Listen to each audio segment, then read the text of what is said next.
Hello, hello, hello, hello. Welcome, hi, hello. This is kind of a review of Kingdom Hearts 1, you know what I'm saying? As kind of, it's not really a review. It's just more like me talking about the game. I fuck with Kingdom Hearts 1, bro. I really do. I've been fucking with that game ever since I was a child, honestly, bro. And it's peak. It's peak. And y'all lucky y'all got the 1.5 remix, bro. Back in the day, back in the PS2 days, when you lost to a boss fight, you had to do that. You had to watch the cutscene over from scratch, bro. There was no skipping cutscenes back in the days, bro. That shit hurt as a kid. It hurt. It hurt. It hurt my soul. It hurt my soul, bro. It hurt my soul. But like Kingdom Hearts was just special, man. Back in the days, it was something brand new. I don't keep saying back in the days. It was something brand new. Like you never saw something like this before. Disney and Final Fantasy. How many? Come on, everybody named Mama has just talked about it. Everybody named Mama has just talking about it. How did y'all get into Kingdom Hearts? Right? When did y'all start playing? Y'all get when y'all was kids? What's up? I'll let you go first, bro. Yeah. I started off in middle school, and well, I always see my cousins been playing it with like the classic Kingdom Hearts 2, but I was like not into that. But I really started off with the DS era with 358 over 2 days. And so that was my first real exposure into Kingdom Hearts. And so like, yeah, man, I think other than that, it was like, yo, I was so hooked into it. I was trying to find some other ways just to play that game. We got into like the not so well, we managed to play Kingdom Hearts 2 Final Mix before the actual games came out. Let's just say that. But we managed to get into those, and I think everything from there was just history. All right. Okay. There's a lot of fucking spoilers for a Kingdom Hearts 1 video. I should have clarified. Talking about Kingdom Hearts 1. I'm gonna keep that shit in. You spitting, I ain't gonna lie to you. But I guess the really clear question. How was you? Better question is, how was your experience with Kingdom Hearts 1? I guess that was the better question. This is a Kingdom Hearts 1 video. I don't know why I gave you that broad ass question. I'm my fault, G. Fair enough. But it's like, considering that Kingdom Hearts 1 wasn't my first game, it was definitely a new perspective. It was like, because you already know, right? Like Sora finds it different ways. This is like definitely like similar but not similar at the same time. But I think because I started off with playing Final Mix, it was still fun. It was like just going like, yo, these worlds were definitely different than compared to normal, and I was like, yo, it felt more world building, and I really appreciated that. But the combat really started getting fun. I decided to play on proud mode, which definitely got my butt beat a lot, but yo, it was definitely worth it in the end. I've also just played a proud mode difficulty. That shit is... Yeah, man. I saw that final video, yo. You got cooked. Bro, Zemnis is not fair, bro. He's playing a different game, bro. Zemnis is playing a different game. Cooking you, bro. Bro. He just wouldn't let me attack, bro. He wouldn't let me play the game. Yeah, he had to use the strike raid cheese, bro. I seen that. Bro, I didn't know that. Strike raid and elixirs, bro. That didn't work. How about you, Billy? You have Kingdom Hearts 1 experience. Okay. So, I will tell... Because, okay, my first game was actually Kingdom Hearts 2, just like Okumin, right? But hold on, now listen, right? What really got me into Kingdom Hearts was a repeating boss battle that happened in 1 and 2, you feel me? Ooh. A repeating boss battle. So, my first time ever playing, I had to play against that guy, and he beat my ass, right? So I'm like, hold on, let me actually get into this game, right? But I never owned it, so I borrowed it from a friend. I only got to borrow Kingdom Hearts 1 for like a week, and in that week, I had only made it off of Destiney Island and a little bit into Traverse Town, right? Okay. So I'm like, and this was when I was in elementary school, because this wasn't even my friend. It was my brother's friend that had that had the game, and I just, I was hanging out around with the older kids because I was like, man, cool, right? So then one, me personally, I didn't even recognize who the boss battle was because, he just also happened to have a long ass sword and it was cool as hell. So way down the line, I'm talking 2016 or whatever, I was like, yo, now that I have, my own money and stuff, let me try and get into this. So I bought the Kingdom Hearts 1.5 collection on PS3, and that is the first time I've ever fully played through the game and, got to experience it for what it was. That's the first time. Okay. All right. And I mean, yeah, I played it on proud mode, and I mean, at this point, I was the experience with JRPGs, so I wouldn't say I beat it like easily, but I had a good time playing the game. I would say I beat it easy. All right, nigga, you just gonna flex casually. Okay. No, I'm not gonna lie. There's a couple of fights that, like, okay, bro, I'm not gonna lie. I was streaming some of those boss fights on Twitch just because they had the thing, right? Bro, there's some boss fights that really beat my ass. Ursula beat my ass hard. That fight. The fucking, I mean, Mysterious Hooded Man beat my ass. Sephiroth beat my ass. Mysterious Man is not playing the same game we're playing. Okay, he's not. Right. And the first time I ever fought not Zemnis, Ansem, that nigga was beating my ass too. Houseway. All right. Anyway. Bro, no, you don't understand, bro. That when you're inside of like not Twilight Town, on Destiney Islands, and he has the fucking shadow behind him, and he just starts doing dashes it, bro. Because I didn't understand Kingdom Hearts, bro, and I'm hard headed, so I don't use items. So that shit was just, yeah. Bro, just run. You could dodge his whole moveset by just running to the left, bro. It's not hard. Yeah, bro, I didn't know that, bro. But I mean, catch me doing that shit now, I'll beat that boy ass. That's what's up. All right, so this is gonna be that's interesting. Okay. A lot of y'all didn't start off with Kingdom Hearts 1. That's pretty. I started off with Kingdom Hearts 1. I feel like my cousins only showed me Kingdom Hearts 2, and next knows I that's how I've been exposed. I have not seen too much gameplay of Kingdom Hearts 1. In fact, I didn't even know the hooded figure was a boss battle in Kingdom Hearts 1. Well, I know it's Final Mix, but it's I didn't even see that cutscene till I actually replayed the 1.5 edition. Oh damn! Yeah. Lucky you didn't have to do that shit. That shit sucks. Okay. So here's the Kingdom Hearts we know is built off of Disney and Final Fantasy, right? That's the appeal. What was y'all thoughts when y'all? I don't know if y'all actually fucked with Final Fantasy back then or Disney back then, but do you have any thoughts of seeing this combination in the game? How did that affect you in any way? You saw it, or was it that's no big deal? Bro. So I mean, spoilers, right? Spoiler.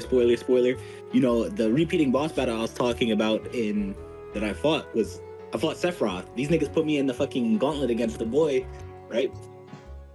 In which case, this is my first introduction to Final Fantasy 2, because I'm like Sephiroth, who's that? And they're talking about, and they're like, bro, yo, Sephiroth, like one of the toughest motherfuckers you'll ever meet in gaming history. I'm like, all right, he can't be that. And then they put me up against him in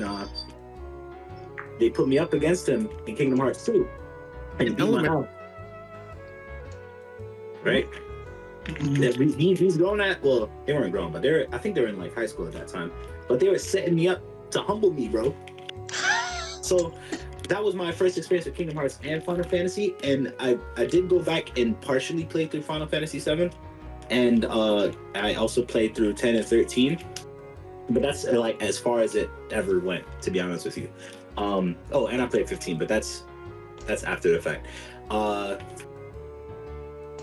So that was cool. And I mean, Disney, everybody grew up watching Disney. So like, Aladdin and all of that stuff.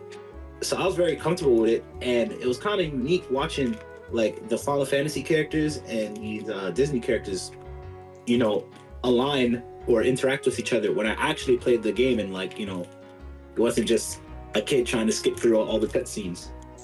You couldn't skip through the cutscenes when that game first came out. You couldn't do that. Right? I'm trying to. Bro, every time you died and you had to watch that cutscene again, that shit hurt my soul. How about you, Oakman? Bro. Honestly, because I was not aware, because like I knew the Final Fantasy characters were in the game, I just didn't know which character was a Final Fantasy character. I was like, was it an original character? Was it a new character? I was like, bro, wait, you told me Leon wasn't Leon? What? In the actual game? I was like, wait, what do you mean? Who's Squall? I was like, yo, bro, yeah, my first introduction to them was like through Kingdom Hearts and not through the actual Final Fantasy games. I was like, I thought they were cool people, so I didn't mind them at all. So I was like, but it was like, in terms of Disney, I was like, no, it was cool. I feel like it's because I've been seeing them for so long in these games. It's like, nah, they just regular people to me at this point. It's like, oh wait, I was thinking like, nah, these cartoon characters in a random actual anime game, that'd be kind of wild. But it's like, nah, I think they really just like gaslit us to be like thinking that this is normal. I feel. So it's like, I ain't gonna lie to you though, it's a little unreal to think how much the series has changed from what it was before. It used to like just straight Disney worlds, occasional Final Fantasy here and there. And now, boys, there's time traveling. Motherfuckers is fighting Eldritch Abominations and shit. I mean, Harvest has always been Eldritch Abominations, but we don't.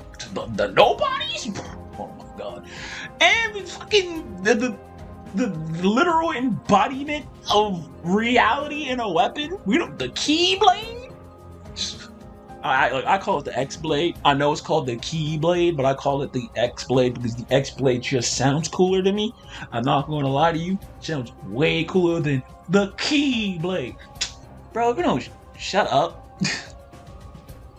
But things about the Kingdom Hearts 1, right? That's all in the future. We will talk about that in the future. Kingdom Hearts 1, my 3 favorite worlds in Kingdom Hearts 1. Now, that's what we'll talk about right now. This is kind of scripted, not really scripted. I tried to read a script, and it was terrible. So I'm just going off the dome. And for right now, for some reason, this just feels better.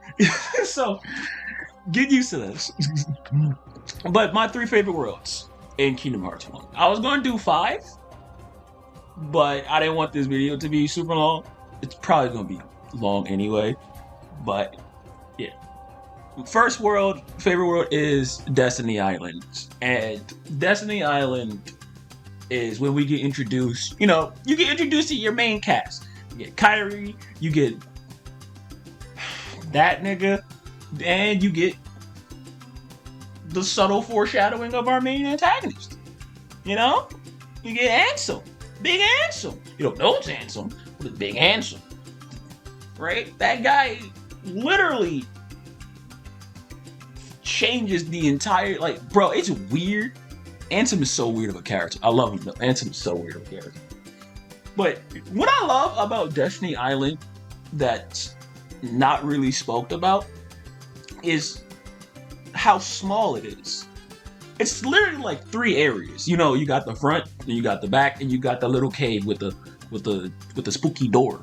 There's a very spooky door in the cave. We all know the spooky door, right? We all know. We all know it. But it's because it's so small, right? You kind of get everything you need to be introduced in the game, right? You get some climbing of the tree. Honestly, the climbing of the trees things was kind of cool, but you never really climb ever in this game. Some areas you do, like the pole in Neverland, but you never really climb up trees. Really, you do a little bit. You don't even really climb up trees in Tarzan. You do the vines, but you don't really climb I don't know treason, but anyway, anyway, you know, you get to fight the 3 other kids. Titus, I forgot their names. I don't even remember Titus. I ain't gonna lie to you. I don't remember the other 2. But you get to fight them on the island. That's sick. You know, weird that Titus grew up with Sora. Still weird. You also get to fight that nigga. You know, if you know, you know. You get to fight him. He sucks. He only has one good move. Bitch. Niggas, I hate him. But like, another aesthetic of Destiney Island that kind of goes, another thing, it's a fairly boring place. Like, it's fairly boring. Like I said, it's only 3 things to do, and like they get old really quickly. So it really gives you the idea of like what Sora is going through on Destiney Island. Like, wow, this place couldn't get very boring very fast, right? So like it shows you why Sora wants to, like, through really gameplay in the set pieces, I guess, why Sora really wants to leave this island and go to different worlds, because you really get to play how monotonous Destiney Island is. But that's what makes it good, right? Also, one thing that's an unspoken thing that goes with Kairi, I'm gonna explain more, is that Kairi is kind of like living proof that other worlds exist because she comes from another world. So it kind of validates Sora's, like, in Riku's dreams of the worlds. Like, it's possible because Kairi's possible. So it's like, it doubles down on it. So it's really good. It's really good. And it really compounds, I guess, is when you see the island gets destroyed, right? Really, the first piece, like, you only really get the first half of Destiney Islands after this point onwards. You never really get the back half, which is a little unfortunate in other games. But, like, when Destiney Island is getting smoked, right, Sora's home is just getting wild, right? You get to, like, really kind of, like, that's your house, bro. Like, it's gonna disappear, right? You fight these weird creature things, right? You fight the Heartless and you can't do anything because you got a fucking wooden sword. It's like, it's like hitting air and you're getting your ass whooped, right? But it's like, you get that sense of urgency. It's like, wow, these are, and it pieces together. Like, these are the same creatures Sora fought in his dream. So it's like, whoa, what other shit is, like, how much of Sora's dream was true, right? Like, you get the dream for creatures and you're fighting them in reality. So it's like, yeah, maybe you motherfuckers should have listened to me when I was talking about I was having these weird dreams lately. Bitches. Maybe this never happened. Then you got Riku's dumbass talking about embrace the darkness, or I hate Riku. I hate Riku in Kingdom Hearts 1. I hate that nigga. I hate Riku in Kingdom Hearts 1. But also, quick note about the Kingdom Key, because this is, this is when the famous Kingdom Key shows up, big boy Kingdom Key. Kingdom Key has to be the sauciest and it has no aura whatsoever. It has not a single lick of aura. It has no drip, but yet is the sauciest weapon of all time. I don't know what it is about the Kingdom Key that I love so much, but it's just it's so iconic, bro. It's iconic, but it's stupid. It's the goofiest looking shit you can fight with, but it's it goes so hard. Like, the Kingdom Key goes so hard, but it's so goofy. It's just so goofy. It's just like a big ass. You beat the cheese with a big ass key, but it's like, I don't know if I'm just yapping. I am yapping, but the Kingdom Key is saucy. I don't care what nobody tells me. Only real downside of, I would say, Destiney Island really is the boss that you fight is the Shade. I forgot his name. Is it Shade? No, Shades are the regular Heartless. The Dark Side. That's what it's called. Dark Side. Which I get. Again, it's supposed to be like Sora's dream, right? You fight the dark side in Sora's dream, and you fighting in reality. Like, that's the theme that's going on. But dark sides are like the easiest fucking bosses ever in Kingdom Hearts. So it's like, alright, nigga. Okay. You do you. Second favorite world in Kingdom Hearts is Halloween Town. I am extremely biased to Halloween Town because it's Nightmare Before Christmas. Nightmare Before Christmas is my favorite movie of all time. I love that fucking movie. It's really good. Okay? Watch it. Watch it. I'm not asking you. I am ordering you. Watch Nightmare Before Christmas. It's really good. Okay? I don't care if you tell me it's not. Don't get me wrong though. In Halloween Town, there's really nothing going on. I'm sorry. There's really nothing. All you really do is you beat up some kids. Yeah! Corner trap kids! Corner trap them! Corner trap them! Now where you going? Okie? I surrender. Sorry. Okie? Stunlock Okie is crazy work! And you fuck up Oogie Boogie. I forgot how to get to him. Oh, there it is. What's up, bitch? He slapped the shit out of me. This is really all you do. One question that gets asked in Kingdom Hearts is, what is a heart? Right. And quite frankly, it's weird, right? It's a little weird that you get that question in Halloween Town and not one of the Kingdom Hearts original worlds. But we never really get the answer to that question. I don't think so. And you would think that you would because Hearts 1 is in the title of the game. And 2, Hearts is probably top 5 biggest terms in Kingdom Hearts, right? You get darkness, light, heart, keyblade, heartless. I think those are the top 5 terms that you get in the series, right? We know what a keyblade is, right? We know what a heartless is. We know what darkness is. We kind of know what light is. We don't know what a heart is, right? And they say heart like 100 fucking times in this game, but you never really know what it is. And I think that makes it very interesting because it allows you to come up with your own answer to that, right? What is a heart? Could it be experiences that you have, right? For example, Roxas. But could it be experiences? Could it be the people that you meet? Right? Could it be memory? I don't fucking know. Memories, emotions, weird other abstract terms that coexist to making a human being? Who knows? Who knows? But it's pretty sick that it asks that question. And it's sick that we never really get the answer to it. And I don't think we should ever get an answer to what a heart is. Because leaving it up to the player to come up with that, it's be fine. Now, don't get me wrong, some mobile game out there, Union Cross, I don't know, Dark Road, maybe Missing Links, I don't know. Y'all probably might come up with the answer for the heart. Randomly, just do a quick dialogue wheel in a fucking mobile game. Who knows? It's happened before. What the fuck you mean about giving the darkness its physical form?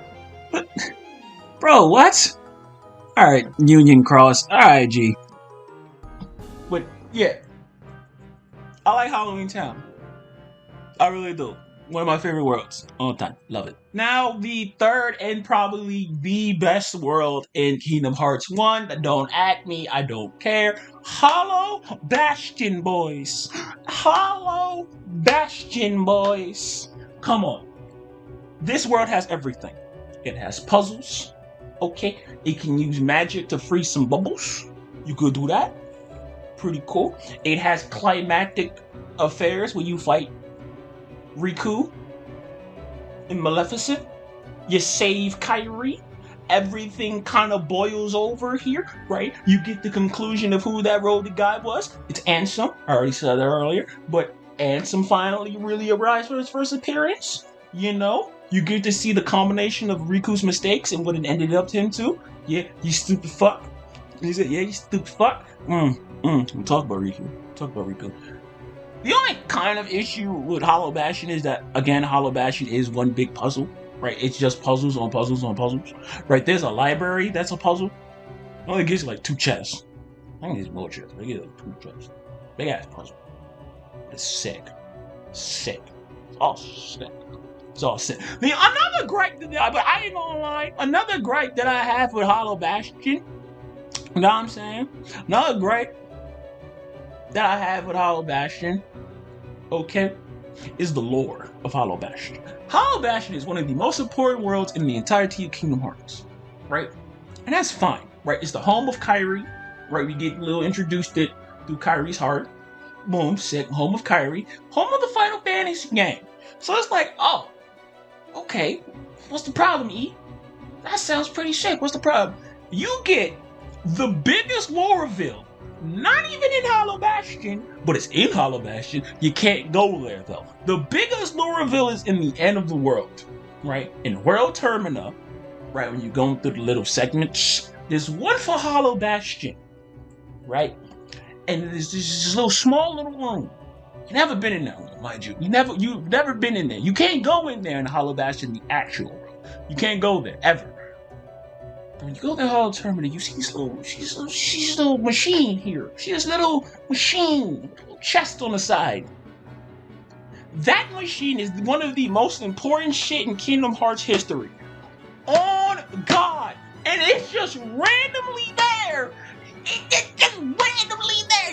That's crazy work. No explanation whatsoever what that is, what it's doing there, the importance and significance of it.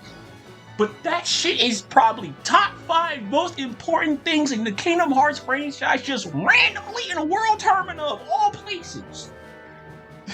Like, what are we doing here? It's called I think it's called the Ark. I think that's the name of it. No, the lifeboats. It's called the lifeboats. Those are the name of that machine, right? Well, that construct. It's called the lifeboats. But that shit is the most important thing. One of the most important things ever, and it's just randomly thrown. Just randomly. It's like, alright, man. Okay, Nomura. We get it. Devious work, mind you. Devious work. Alright, so worlds in Kingdom Hearts. What's your favorite? What world give you the best experience? Pretty personally, my favorite worlds was always Halloween Town and Hollow Bastion. Those 2 are the best worlds in my opinion. Hollow Bastion because one, the music hit, and there's just thematics and the lore of what that world becomes and what it was. It's pretty sick. And Halloween Town because Night Before Christmas is like my favorite movie of all time. So that was always my 2 favorite worlds in Kingdom Hearts. How about y'all? Anybody's gonna give me pushback on Hollow Bastion. I don't think anybody. Yeah, it's not.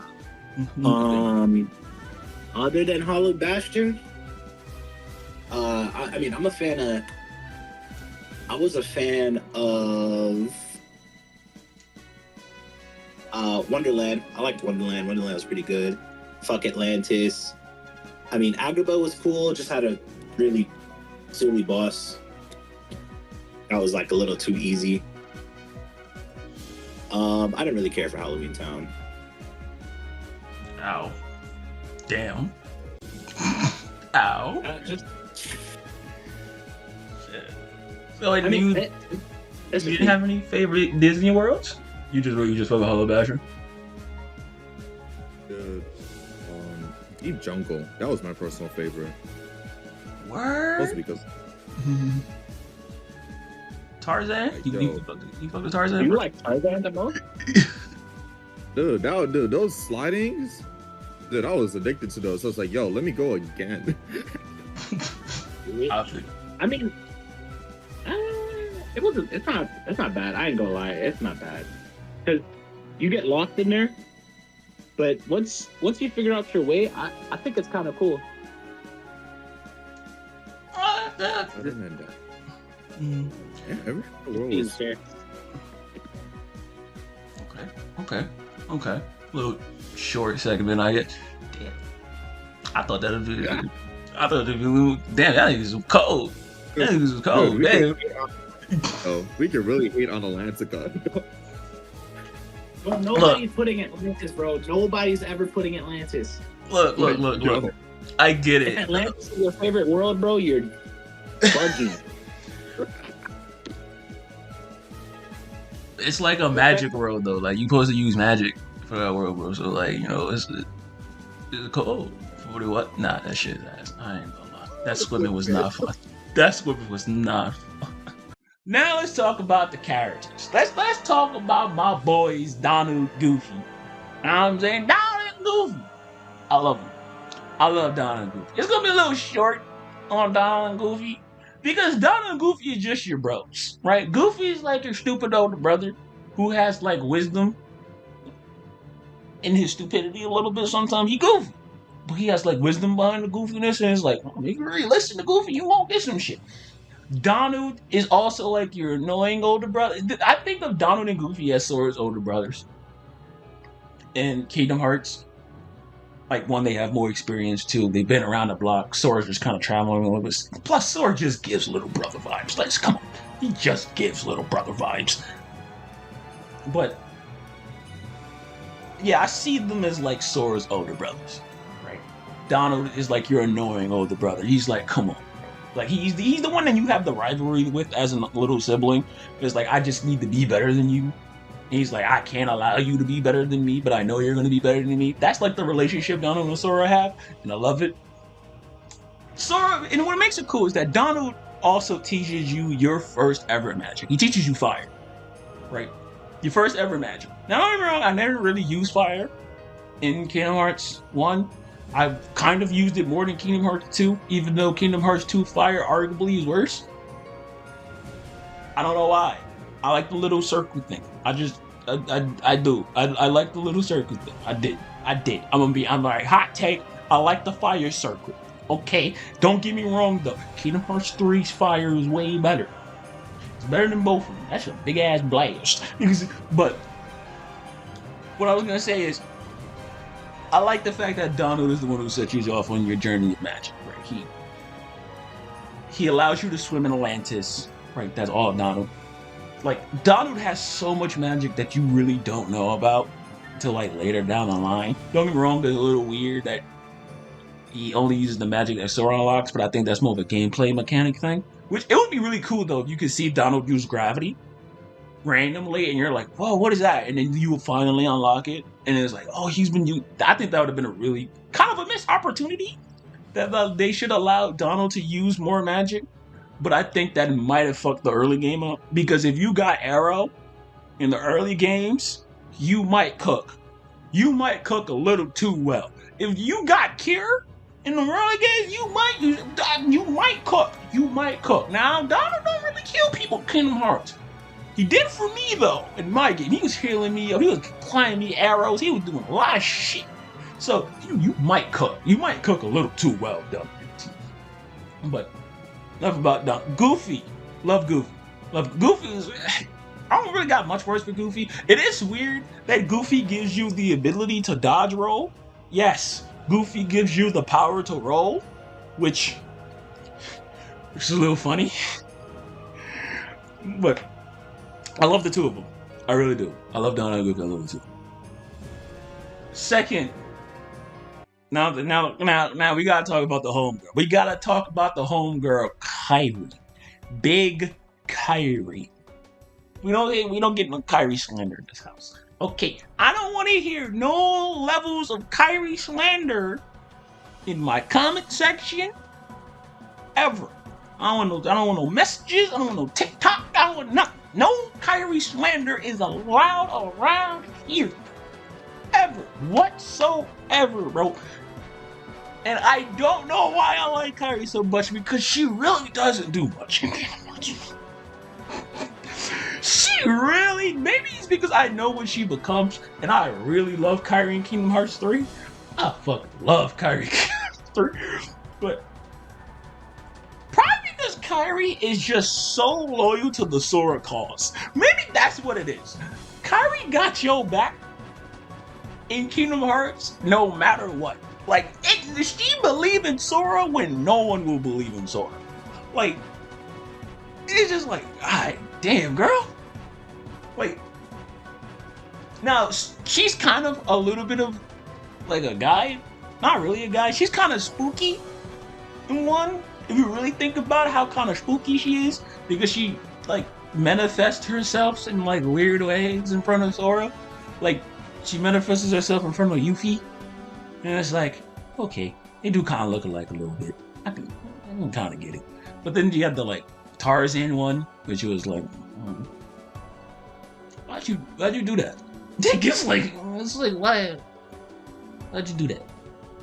But then you had like the Hollow Bastion was the most memorable one. It was like, oh cool, Kairi Heart remembers Hollow Bastion,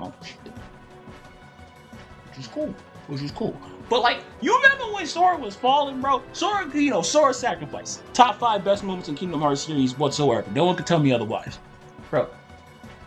Kairi immediately frame 1 got up, and what did she do? Immediately went to go catch that nigga, bro. Immediately! That shit was sick. Gave him a hug, turned him back with quotes to being normal. With quotes, big fat goes back to being normal. And she gives you Oathkeeper. She gives you Oathkeeper. She slaps you with Oathkeeper and is like, wow, you go the whole game. That's what I did. I went the rest of the game with Oathkeeper until the final cutscene when the game knew I was capping. But I love Kairi. I do. And quite frankly, I don't understand how much I like Kairi. But like I said, it's probably because I like Kairi because she cares so much about the Sora cause. Maybe that's why I like Kairi so much, because Kairi ain't never gonna betray no Sora. Like, you ain't gonna get Kairi betraying Sora. That's never gonna happen. Maybe. Who knows? It's no moral. Kairi might be turned into Virgil in Kingdom Hearts 4 for all we know. Fucking Sora comes back, he's like, where's Kairi? And then fucking all you hear is I am the storm that is approaching. Because Kairi just wants more power. Who knows? Virtue Kairi kind of sounds kind of peak. I'm not gonna lie to you. But I need more powers. No, stop. But the loyalty. Kairi will risk it all for a nigga. Lame is her. Okay. To sum down Kairi's character, Kairi will risk it all for a nigga. Kairi would just risk it all for a nigga. So would Sora. Sora will also risk it all for a nigga. But, Now let's talk about Riku.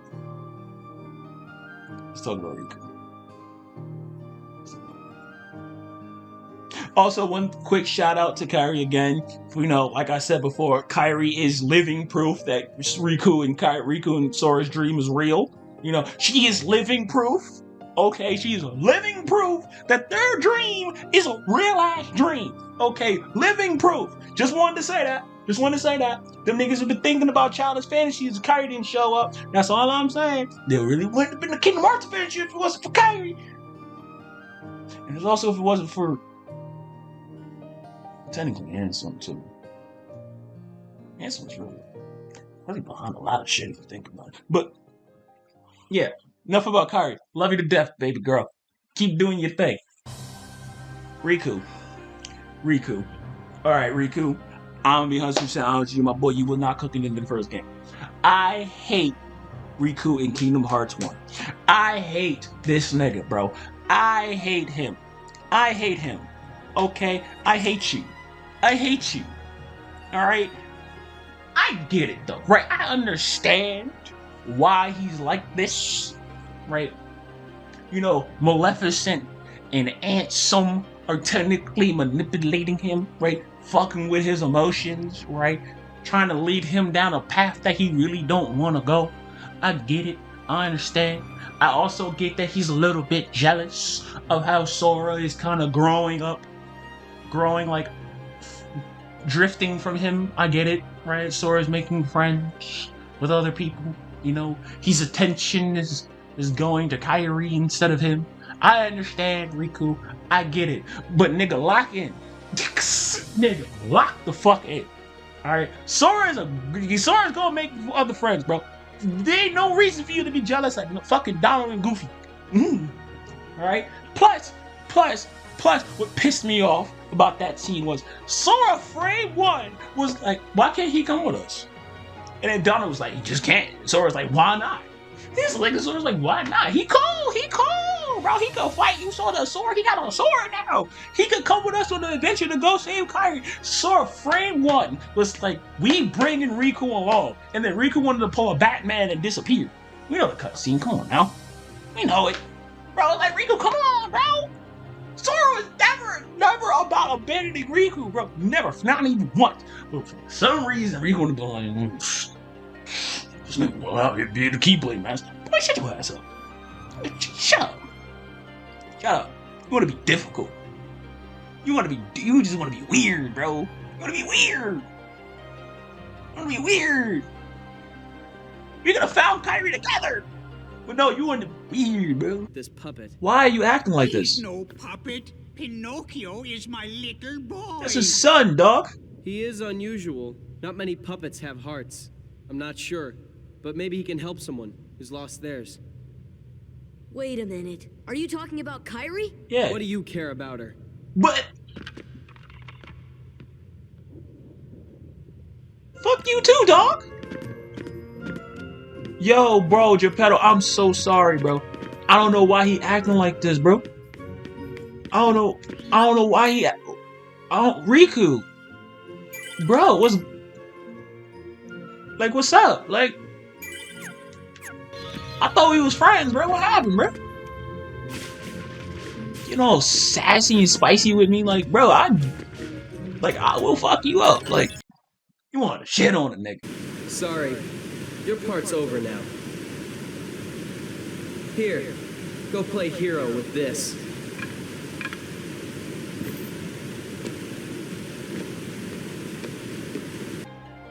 That's what you want to do. You want to be difficult.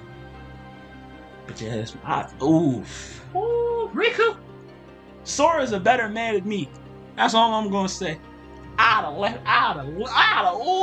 Sora's a better man than me. I swear to God, I want to win after your ass.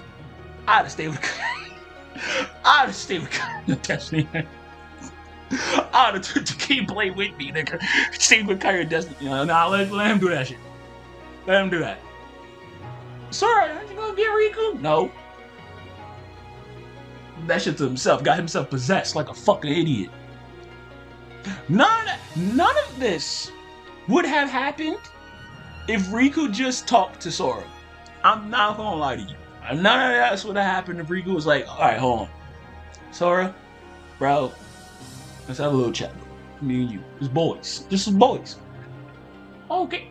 All this plot wouldn't have happened. None of that would have happened. Not a single soul would have happened.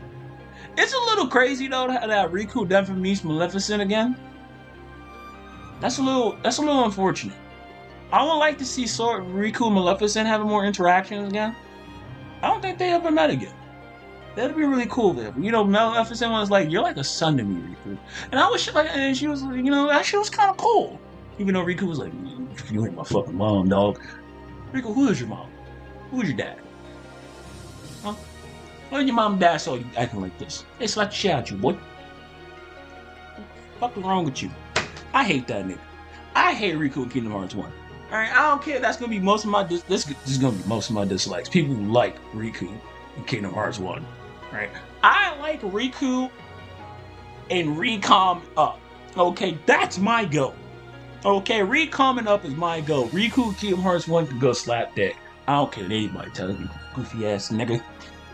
Now let's talk about our main character, bro. Sora. The GOAT. End of discussion. I don't talk about it. You just know he's a better man than me. That's it. He's peak fiction. That's it. Moving on. If people watch my playthrough, they know I was not fucking with Riku in this game. Alright, I hate that nigga. I despise Riku in Kingdom Hearts 1. He a bitch. I'ma just say it and say it. Alright, niggas knew him since a kid and he acting like this was crazy work. How did y'all what's y'all thoughts about the characters in Kingdom Hearts 1? You know, Kairi, Sora, Riku, anybody that y'all like the most? Or you just like, Kingdom Hearts 1 characters I didn't really like them until later down the line.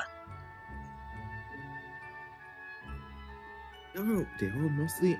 It's like I mean I hated Riku personally because I told you how I was having a trouble playing Primal in the beginning. Look, the amount of times I lost to Riku on Destiney Island because of that whole sword fight. I was like, bro, I think I won after like losing 9 times. I'm just like, yo, stop bringing me out, man. I'm just like, I got a personal hatred against that man. So it's like when we had to refight him on the Hall of Bastion, I was like, yo, this is personal. This one takes all the marbles. I did not lose to that man because I hated that man so badly. But it's like,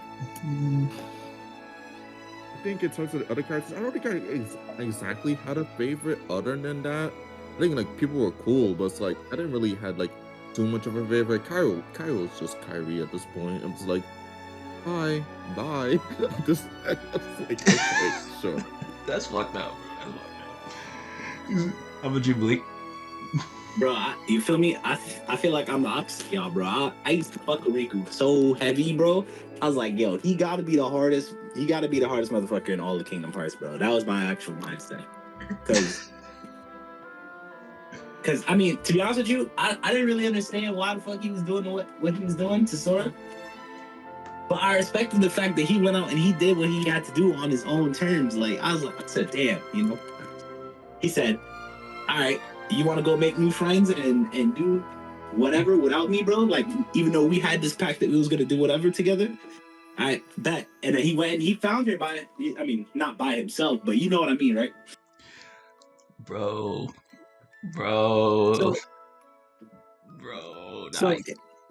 So it was like that, right? But I mean, when you first fight him in Destiney Island and you like trying to learn the thing, he's such a humble, you know, he's such a humbling opponent, bro. Because you go against him and you feel like, oh yeah, you just beat all the other kids on Destiney Island. It was pretty easy, and then boom, Riku say, yeah, nah, this is, you feel me? I'm on a whole nother level, and you really get to learn like,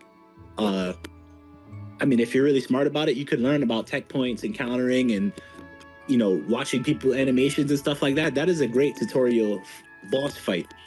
I think for like any action RPG game, that would be a great fight. But then, yeah, and then, you know, this guy who's like really good teaches you how to race, teaches you how to fight and everything. He's no longer at your side. And because of that, he becomes your rival character. And I think that's really cool that like, you know, your best friend becomes a rival character and they're actually not together, you know? I fucking hate that nigga, bro. I don't get it, Malik. I don't get it. but you know what's crazy, bro? Riku went from like one of my favorite characters to one of my least favorites, bro. So you feel me? Yeah. Bro, I hate new Riku, bro. I hate new Riku. Is the aura? You don't got the same aura, though. You don't got the same aura anymore, right? He don't. That's crazy. Right, I'm talking about some surprise villain of the game, right? We meet him in Destiney Island in the very beginning, and then he doesn't really become important until Hollow Bastion. How'd y'all feel about Ansem, the real main? Well, I guess I'll ask both. How'd you feel about Maleficent and Ansem? Right, but the two main antagonists of our game.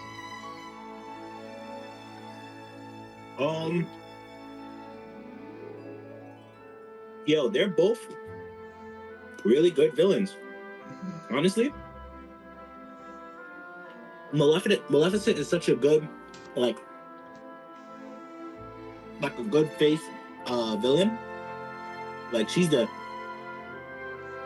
face of Kingdom Hearts 1, right? When you think about all the evil shit that really happens in Kingdom Hearts 1, that's not Ansem. You think about Maleficent. Or you should at least. Ansem is like grand scheme of things, like, you know, Kingdom Hearts 1 going into 2 and games after. So even though he does have a presence in Kingdom Hearts 1, I don't think like you should really consider him the main villain, right? Even though he is the final boss, I don't think he's the main villain. But I think they both play their roles very well. Maleficent is great. The way she like has everybody doing, or has everybody going around, and the way she like captures the princesses, and even her aura. She's aura farming in Kingdom Hearts 1, bro. She's aura farming like a motherfucker in Kingdom Hearts 1. I wouldn't say she was aura farming. I wouldn't say that. If anybody was, so bro, she wasn't aura farming. bro. So if I pull up 3 scenes right now, you gonna look at me and say she wasn't aura farming? Okay. She was a little. I would say if anybody was aura farmer, it was Riku. If anybody was aura farming, it was Riku. Let's be honest. I'm not gonna argue that.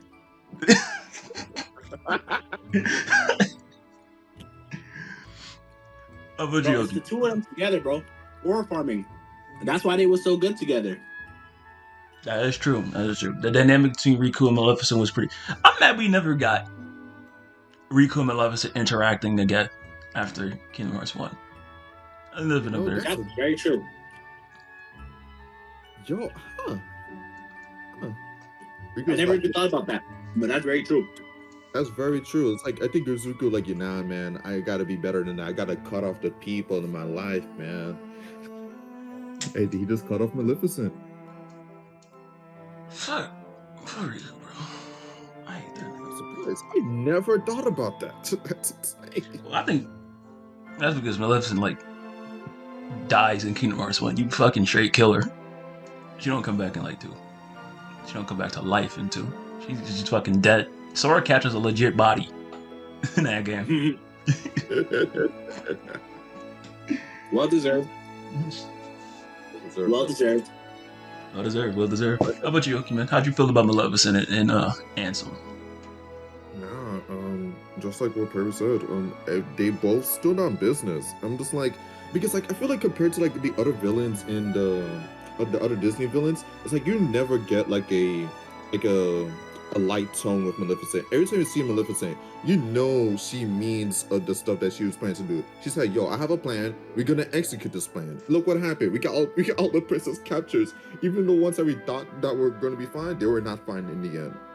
And so it's like, yo, Maleficent is like, when we see her, it's like, yo, we have to fight. We have to stand on the same level as her, just to know that we are an actual threat to her. And I really appreciate that, like just like the contention against Maleficent.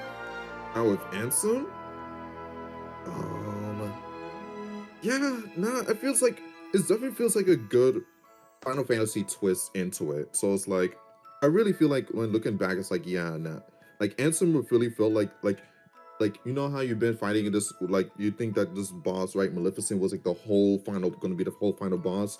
Then you actually have some otherworldly being just coming out of nowhere and says, "Nah, man, like you should have seen the signs, man.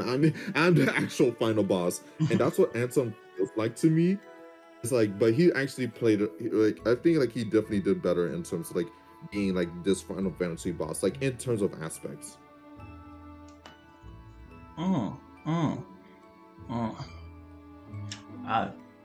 I feel like there was too little of Ansem in my opinion. I wish there was a little bit more honest, because you only see Ansem like 5 times throughout the entirety of Kingdom Hearts 1. You don't see him as much as you, which does go to the impact of how memorable he is. I will say that, but you don't really see him much. Let's talk about bosses. Kingdom Hearts 1 bosses are pretty fun. Like overall, they're really good. They're really a little easy as time goes on. Early bosses is kind of fucked. Shout out. No, you do that. Bosses. Now the bosses in this game are pretty fun. They're a little better than I remember them being. They do feel though like they got easier as time went on, but that's probably because I just got better at the game. Got locked in. You know what I'm saying? I don't know. Also, alright, look, Mysterious Figure, bro, you are playing a different game, alright, than the rest of us. Like, bro, chill. Alright? There is no reason for you to have that kind of movie. Alright? That shit is wild. Okay. Like, Sephiroth has way more health, obviously, but the Mysterious Figure is a way harder boss. Like, I don't get how people is like, Sephiroth is harder than the Mysterious Figure. No, the fuck he isn't. Mysterious Figure will not allow you to attack if he can have that option. He is playing Kingdom Hearts 2 while I am playing Kingdom Hearts 1. Right, motherfucker is dancing, shooting energy balls, and has like a barrier. You got Agus barrier. Like, bro, who are you? He got whole reaction commands. Fuck you mean shock? I don't know how to get through that. I'm dead, bro. Like, I get it. He probably got a pattern. He probably got tails and openings. But nah, Sephiroth was way easier, bro. Especially when I put on the right equipment. And it's like, yeah, you're an easy boss. Mysterious figure, no. I had to cheese. I had to cheese. Top 3 best bosses. Ansem. Love him. It's Ansem. Ansem is Ansem, bro. Come on, it's Ansem. Come Guardian. Sephiroth was also sick. And the third one, I hate him, but he's really good. I think this is how you say Court Zyza? Court Zyza? Some shit like that? I think that's the longest time I had on a single boss in this game. He was like 2 hours. It took me like 2 hours and 30 minutes to beat him. 2 hours. I had to grind and come back with more levels to fight him. Now, I'd have to do that anyway for fight Sephiroth. But, bro, I love that boss. I love the mechanic of going back to like combat and then magic. Back to combat, back to magic. That shit is sick. Only problem is, he has one dumbass fucking move where he jumps in the air, he does a little spinny thing, and you die. It just kills you. Fucking hate that move. I hate that move. I really do. Also, shout out to my nigga Cerberus for the real quick difficulty spike. That was real cool of you, Gangy. Real cool of you. Also, shout out to the Ice Titan in the clock house, in like the clock tower Heartless.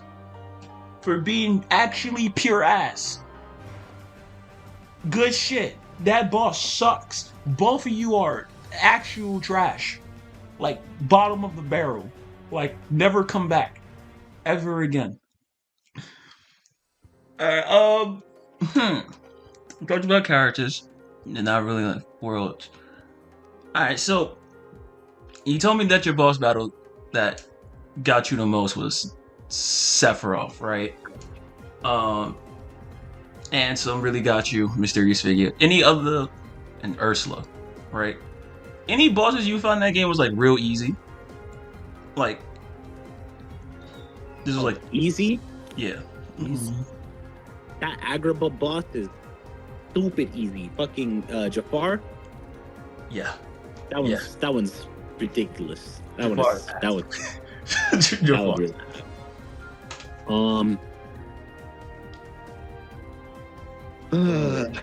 what was that? It was that gargoyle boss battle. What was that? Oh, the Monstro. Sorry for cutting you off, but the Monstro boss is pretty easy for me too. You said Gargoyle? The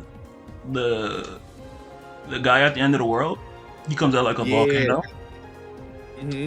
Yeah, that was easy to me. Like, you smack him in the face. Same thing with Ursula. Now, Ursula was different. I don't know why Ursula was as hard as she was. I think it's just because of the swimming mechanics. Nah, yeah, it's like, yo, you have to like position yourself just to even get that. Okay. Dude, I feel like other than that, it's like, I feel like every other boss battle had to struggle. Even though, dude, I've had a personal trouble with the sabers. Those dogs. Those. No, I don't blame you. Oh, yo, Cerberus is a new killer, bro. I don't blame you. That's a fact. That shit took me an embarrassing long time to beat Cerberus. I'm not. Nah, I don't think that's an embarrassing long. I think a lot of people definitely had to struggle with him compared to because what was the boss before in Traverse Town? The 3 pieces. Oh yeah, yeah, that's a harder boss, and it you feel like it shouldn't be because he's stationary the whole time. Just but those hitboxes are deceiving, bro. Devious. Those hitboxes are deceiving. Devious. Damn. Kingdom Hearts. So, Going from all right, because you guys had a really weird experience, right? You went from 2 to 1, right? Y'all went from learning down. How was? I wouldn't, to be honest with you, I wouldn't really say that because, like I said, the only thing I did in Kingdom Hearts 2 was fight that nigga, bro. Oh, you just went from Sephiroth to Sephiroth again. I had no clue about any of the story, nothing. It was like, yo, you want to fight one of the hardest niggas ever? I said, all right, bet, I'll fold him. Boom, put me up against him. He folded me, and I remember across the rest of my life, right? He left such an impact, bro, that I remembered the stage that he beat my ass in, and when playing through Kingdom Hearts, every time after, I was looking for it. I'm like, where do I run into him? Where do I run into him? Where do I get to run to fight this man? That was what I wanted to do. Bro, the Kingdom Hearts 2 video, when we get to that, is going to be a very interesting conversation. That's just going to be a very interesting conversation.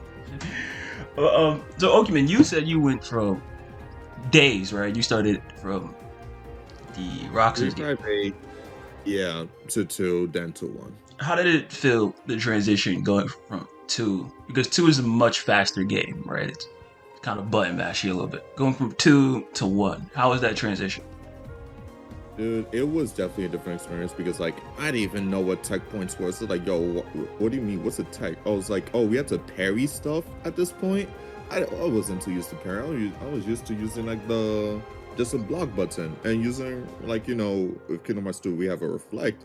So it's like going to Kingdom Hearts 1, it's like, oh, we actually have to get good. That's why it really just, that's why every boss battle was like a different struggle at this point. But as soon as because when I think my early level ups, I got Slapshot early, and then I think going from there, it's like, yes, we about to have real fun right now. So I feel like the combat was definitely like still fun in its own way. And then, I mean, I think it was consistent in those that Donald just be trash as always, and then like, Goofy be a homie, but Donald, man, I was like, man, I don't really see where these moves are coming from because he was. See, I have a different experience with Donald. I don't know why Donald was healing me throughout that game. He held me down. Oh yeah. Like I played. Complain about Kingdom Hearts 1, Donald. They complain about Kingdom Hearts 2 and onwards. Playing about Kingdom Hearts 1, Donald. Nah, I've played Kingdom Hearts. I think I've beat Kingdom Hearts 2 like 5 times. I'm not even going on. Okay. Well, I guess going to Malik, right? You went from 1 to 2. What was the transition like from 1 to 2? Did you think 2 was an overall better game, or you was like, oh, just better? So I mean, I go back and forth all the time on which one I like more, whether I like 2 or 1. Like, as of right now, I think I like 1 more. But if I play through the games, my opinion might change again. But for going from 1 to 2 for the first time, right? Mm-hmm. It was definitely a big change. Well, okay.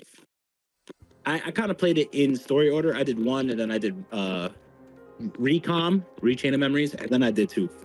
So, you know, there was that shift where I didn't play 1 to 2 directly, I guess. So yeah, I mean, regardless, it's a very different type of game that you're playing when you play 2. And noticeably so, like, the fact that there's, I think, a higher emphasis on movement and blocking in general. You know, with the quick run and blocking and the rolls and even like super glides, which I mean, I guess you unlock in Kingdom Hearts 1 as well, but they're nowhere near as good. Like, your defensive options are definitely way up there, but at the cost of like multiple cures, at the cost of the wind boost, at the cost of other things, right? Of some other spells, which, give or take, right? Which one you like more? I am a fan of Kingdom Hearts 1 Sora, like his battle style over Kingdom Hearts 2. I mean, I think it's just a little bit more creative, more like, I think it just fits him more, like casting more multiple cures, using gravity, shit like that, and coming up with real creative ways to kind of beat his enemy, as opposed to like Kingdom Hearts 2, where Kingdom Hearts 2, I mean, it's creative. He just swinging that shit. Sense, bro, he just swinging that shit. He just swinging that shit and beating niggas down. So It's cool, and I don't really have a problem with Kingdom Hearts 2. I don't have a problem with Kingdom Hearts 2. So You know, it is funny that because Kingdom Hearts 1 Sora has his own style, that they legit had to bring his style back into the game as a as a form. yeah, that That's is how true. hard it- That's true. So, you guys want to put the story of Kingdom Hearts 1, right? The beginning of everything. And what was the story like going into Kingdom Hearts 1? Like, what was your thoughts going through the story?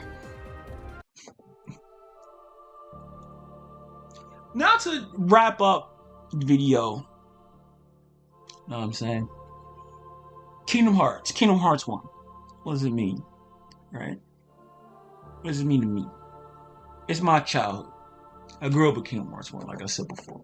It's the very beginning, and watching it where it all started, watching where all the seeds that are planted for later games, it makes me realize how the simplicity of Kingdom Hearts 1 is what really made it special. Right? It's really a game about just some boy, right? Trying to save his friends, you know? It really is. Like, in exploring the world. Technically his dream, right? And sometimes, you know, the monkey paw of a dream, right? Like, you guys, technically, Sora got what he wanted. Right? He wanted to explore more worlds. But it was like, you got to do it at what cost? Right? And it's really, like, I'm getting a little emotional, but it's really good. Like, it's just a really concrete story. Still wild. End of the world for that Hollow Bastion shit. That shit is still wild to me. But Bro, this shit heat. Not gonna lie, yo, if you were to say that, yo, Kingdom Hearts 1 is a story by itself, everyone will believe you. It's the fact that we have so many games after that's like, now there's more to it. But I feel like Kingdom Hearts 1 has a really good self-contained story. Okay. Because like you have a really good introduction to what everything is happening. I feel like you just see this young boy off the islands getting experience to many different worlds, but you also see this group of villains saying like, yo, we have to do to get rid of this Keyblade Master and stuff like that. But then you see like this whole other final boss in the nowhere, coming out of nowhere. I really feel like all of Bastion really set a good plot twist. I was saying like, yo, this might be something, but it's like, bro, maybe even in Neverland, like you can see something was going on. It's like, yo, I feel like there are so many good twists in like what Kingdom Hearts was doing. It's like, yeah, I feel like Kingdom Hearts 1 just really had really good pacing, like from start to finish. Okay. How about you, Malik? Started Kingdom Hearts 1. I still think Kingdom Hearts 1 got like the best story out of all the other Kingdom Hearts games because it has a cohesive beginning, middle, and end, right? Where you understand and you could tell, like, okay, we're making progress in our journey. Things have happened, whether Sora knows or not, and then like the end, we know the end is approaching, and we're not like kind of thrust into the end without realizing it, right? Because I think the other games kind of do that, except for 3. But three's in my opinion, a story writing mess, even though it's a good game. We get to 3. We'll get to 3. Right, when you get to 3. when we get to 3. So I like it. It has such a good. Kingdom Hearts 1 is a game that feels like its own entry in the series, right? Where the others do feel like a cohesive piece with Kingdom Hearts 1 attached to it, because everything is so different. Like, I gotta wait for that part. But just the goal of the villains is different. You know, the general theme of the villains is different too. Like, you know, this is so Disney, like we're looking to capture the princesses, and then And then it becomes Final Fantasy, where we're gonna use the princesses and capture their power in essence and use it to create Kingdom Hearts, right? But the very beginning, the premise of it is so Disney-like and cool and goofy, and it's so easy for someone that's like new to Kingdom Hearts or new to the series in general to get into it, as opposed to when things do generally get a lot more convoluted. Okay. Yeah. I will I feel agree. like this is the Bro, as early as Recom, bro, as early as Chain of Memories, the shit gets more confusing. Because what do you mean they're trying to steal my memory? Yeah. Yeah, we'll get to recom. We'll get to recom. Man, I keep forgetting that 2 is not the start of it. It's technically recom. Bro, that shit is crazy. Recom is some shit. I'm not gonna lie. Yeah. Okay. Let's just feel like the interactive. I love Kingdom Hearts 1, bro. Best story. Best story. Alright. It's a complete story, right? Kingdom Hearts 1 is just like a really complete story. Like, if you stopped at Kingdom Hearts 1, right, you didn't really continue, one, kind of fucked up with you, right? Because it is sequel bait at the end. You still got a really good package, right? Like, you get a really good package deal with Kingdom Hearts 1. You get a lot of content, right? Multiple worlds, big cutscenes. I think it took me like, 30 hours? How long it took me to beat Kingdom Hearts 1?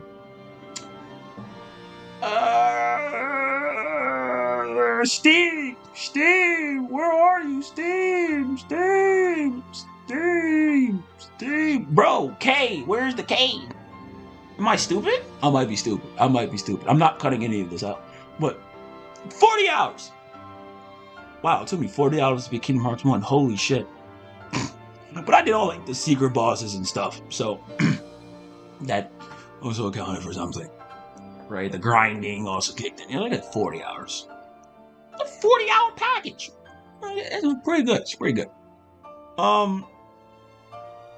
Again, I really want to reiterate that Hollow Bastion shit is crazy. That lore drop is crazy. Alright, anyway. Anyway, thank y'all again for watching. And comments for y'all. What does Kingdom Hearts 1 mean to you? Because that shit means some shit to me. What does it mean to you? You know what I'm saying? So, because obviously I'm cutting these up into segments. Right, throwing the bits into the video. Kingdom Hearts itself, right? We already know it's light, as they say, right? But what does that shit mean to you? What did Kingdom Hearts mean to you? Go ahead, Daniel. Go ahead. Yeah, man. I mean, I really feel like every time I play Kingdom Hearts, it always brings a joy, no matter the game. It always, I feel like I've always been going through stuff, but I feel like every time Kingdom Hearts always bring a good time, even through the struggles that comes with it, either through the battles or just the grinding. I feel like it definitely just like, yo, I understand. I feel like I can relate to the struggle that these characters are feeling. It's like, yo, just seeing that it all works out in the end, like, bro, I feel like it just pays off. Like, it's a really good journey with a very worthful destination. Even though the destination hasn't technically ended, but it's like we get there. Ask me, I'd have left Riku behind that door, bro. I wouldn't want to go get that nigga. I'm gonna be honest with you. Sora's a better man than me. Ain't no fucking way I'm gonna do it. Talk about you gotta go save King Mickey. Nah, nigga. Fuck Riku, bro. I ain't saving that nigga for nothing. But it's gonna be. Yes, you are. People the hardest bar ever, and it's like, no, I have to accept this. I'm not saving him, bro. I can't, bro. I can't. He talked about take care of her for me. That nigga sort of immediately didn't take care of her. Kairi, he immediately just left and goes, alright, whatever, bro. fine. Like, yo, let's go rescue our bro. Like, we took this whole journey just to find a girl, and we end up leaving to find our bro. Is like we just finding a different person at the end of it. Bro, he could find himself, bro. Bro, he had to spin the block, bro. Bro, Riku could find himself, bro. Meet me at Destiney Island, bro. How about you, Malik? What does Kingdom Hearts mean to you, brother? Bro, that shit is light, bro. Kingdom Hearts is light, bro. Sword literally said that shit the best. Because he literally started on Ansem, the main villain, while saying that line. So how could you ever say it's not light? How could you ever say it's not light? How could you not say it's light, bro? That's still a hard ass bar. I ain't gonna lie. To this day, that's a hard ass bar. I don't think Sora ever had a hard ass bar like that before. He has not. Kingdom Hearts, fill me with the power of darkness.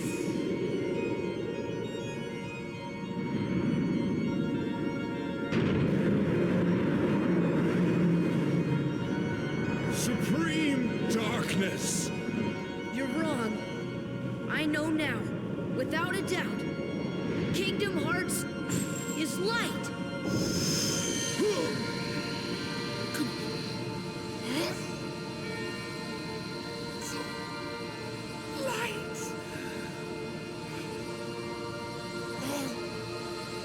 But why?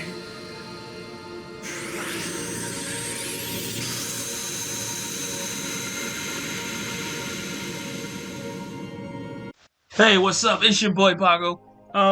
Thanks for watching this long ass video. I just wanted to try something new, do a shot in the dark, see if it worked or not. If you guys want to see more of this, then please let me know.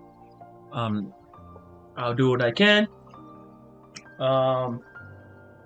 Shout out to Source Spy 91 for the Destiney Island footage. I lost mine, so I had to use his. Their footage. What else? Recom, we're gonna be starting that soon, so get prepared for that. More Rebirth for Souls as well, since they finally fixed the Steam thing. And yeah, I'm gonna have a full interview, the interview with my friends, interview with quotes with my friends. I'm gonna have that up probably soon, if y'all want to watch that too, because we got a lot more than we already put down. So, thanks y'all again, and I really appreciate y'all. Peace.